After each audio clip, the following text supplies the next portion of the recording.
So ayan, magandang umaga at magandang tanghali, magandang gabi po sa inyong lahat dyan mga kababayan. At maraming salamat doon sa mga nanonood at maraming salamat sa mga nagko-comment doon mga kababayan. Hindi ko kayo maisa-isa. And thank you so much talaga. At maaga akong mag-umpisa ngayon mga kababayan para marami yung magagawa natin. At thank you so much sa inyong lahat talaga sa palaging pagsuporta ng PB Panday. At salamat sa mga nag-subscribe, sa mga new subscriber ng aking channel. Yan, thank you po. Sana abot tayo ng 100k. Para maging marami na din akong mga subscriber. Ayan, thank you so much talaga sa inyo mga kababayan. At ngayong araw ay patuloy tayo sa paggawa. Sana magkakabit tayo ng ngayon, mga baral o yung marko. Yan. Yan, at pinipinturahan natin yung 2x3. Pinapapinturahan ko muna mga kababayan kasi pag nalapat na yan dito sa mga sahig o sa yung runner nya, pag hindi natin napinturahan, yung ilalim hindi na natin mapipinturahan. At saka mas mabuti na yung nakapintura na siya kasi pag malapat na pa siya dito, yung pinaka niya may pintura na din. Ito pinpinturahan din natin to bago natin pang lagyan ng baral para mas matagal masira. At absent naman yung dalawa ngayon, hindi naman pumasok. At si Bitoy ando na, bumalik na sa kanyang project at hindi ko na siya makasama dito sa gagawa. Yan, at ayan na po siya mga kababayan. At natapos ko na pong nakabit yung siruho dito, yung natitira kahapon. Tapos ko na pong nakabit. Ito po yung special dito. Yan yung mga bakal, pinturahan na. At gawa ako ngayon dito siguro na side pag matuyo na yan. Ito, lagyan natin to ng mga dito runner para matapos na po to dito, tapos na po itong bahay na to. So yan, init na, dapat tayong kain, alas 9 na.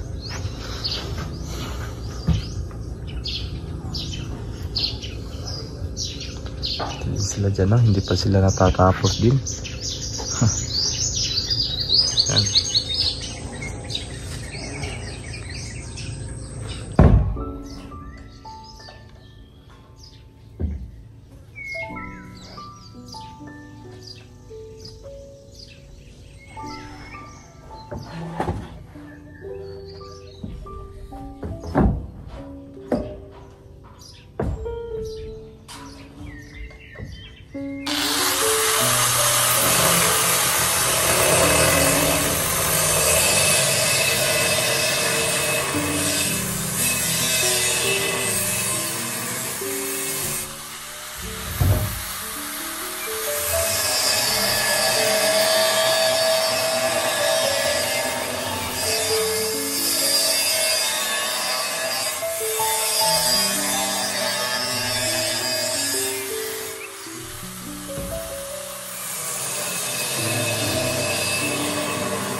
So ayan, magandang hapon mga kababayan, at nakakabit na po tayo ng isang jam, ng window jam. Ayan, ito po siya. At na ano na rin to, na primer. Ipuksihan na natin mga kababayan. Wala mong problema po ito kasi primer lang po ito. Pwede pa po ito sa pawan ng ano yan, yung kulay na talaga niya. Anong gusto na kulay, yun ang ano natin dito, ipang patong. Kasi ano lang po ito, primer, epoxy primer. Ayan, pwede din itong mapatungan natin ng ano, patungan ng water based na pintura, pwede po. At yan na po yung jam niya mga kababayan. Ayan, bali yung sukat nito is 120 by 130 para isang ano lang dito, isang taklapan lang po ng hardiplex dito sa gilid. Yan, wala nang ano dito, wala na po tayong kakating-katingin pa. Diretso na po yung hardiplex dito buo. Wala nang special. Yan, at napakatibay. 2-in-1 pa rin yung ano natin. 2-in-1 pa din yung gamit natin na tubular. 2-in-1 pa din yung kapal. Ayan, grabe siya mga babayan.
Ayan na, magandang hapon mga kababayan. At ayan, naplastaran natin tong dito sa bandang gilid na ito.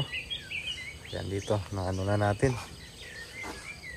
Kabit na yung window jam. Ayan. At ready na po ito sa, pwede na po itong dingdingan dito. At susunod naman namin, susunod ko naman bukas dito na side. Ayan, dyan. Yan lang yung susunod ko. At itong division, pagkatapos dito tatapusin ko muna itong isang kwarto na ito, isang side na ito dito sa bandang kwarto. Ito magiging kwarto na malaki. Ayan, dito tapusin ko muna ito dito bago ako lilipat doon. At kukulangin pala yung ano ko, 2x3. At order lang po ako mga babayan, at sasabay ko na lang po sa sa ating mga pangdingding para isang ano na lang, isang bilihan na. At ma-duty lang sana sila kanina, ay tapos na sana yung ano doon, pag-asintada. Yan, at ang kulang na lang is yung sa ibaba. Ayan o, yung sa may gitna. Kailangan pa natin lagyan niya ng vertical, patayo, para pag nag double wall, magiging matibay yung ano natin. Matibay yung hardiplex. Ayan, at ang layo lang nito mga babayan is 16-16 or 40 cm bawat bawat space niya. Ayan. Yan lang po yung ito lang po yung nakayanan ko ngayong araw. Kasi ako lang po at si Balang. Ayan, at pinapapinturahan ko sa kanya muna para pagkabit ko dito ay diretso na, tulad ng itong mga poste na ito. Andito hindi pa, pero ang dito pinaprimeran ko bago ko nilagay po ito para naka-primer lahat. Ayan, pati dito naka-primer na po itong poste bago natin nilagay ito. Ang purpose nito, bakit naglagay tayo dito sa gilid, ito po ang pagre-rebita natin ng ating double wall o yung hardiplex. Ayan, hindi man natin pwede isaga dito kasi yung ano natin is 2x3, tapos 4x4 po itong poste natin. Magnunusing po siya dito ng konti, mga 1 cm. Ayan lang po siya mga kababayan. At itong bintana, ayan no, naka-primer na din. Dandahan lang po tayo mga kababayan. Matatapos talaga ito. Matatapos rin ito kasi dandahan nating trabaho. Ayan. At makadarating to si Bunjo ngayon. May katuwang na din ako kasi si Bitoy hindi na yon babalik. Hindi pa yun babalik dito kasi napakalaki pa ng trabaho niya doon at dumating na yung mga materialis niya. Kaya doon na po siya magpupokus sa kanyang project at ako naman dito. Sana maano natin to, matapos natin to ng madali. Ayan. Thank you so much talaga sa inyo mga kababayan at pasensya na po kayo sa natin, sa ating mga video muna ngayon. Ganyan lang po yung mga video natin kasi wala po tayong taga video. Ayan. At tagi lang po kayo manood para maging update kayo mga kababayan. At sa susunod dito, baka sunod na linggo or sa makadingding na po tayo. Ayan, mag-request na po ako ng dingding. Yan lang po siguro mga kababayan at God bless po sa inyo lahat. Huwag amping mo tanan.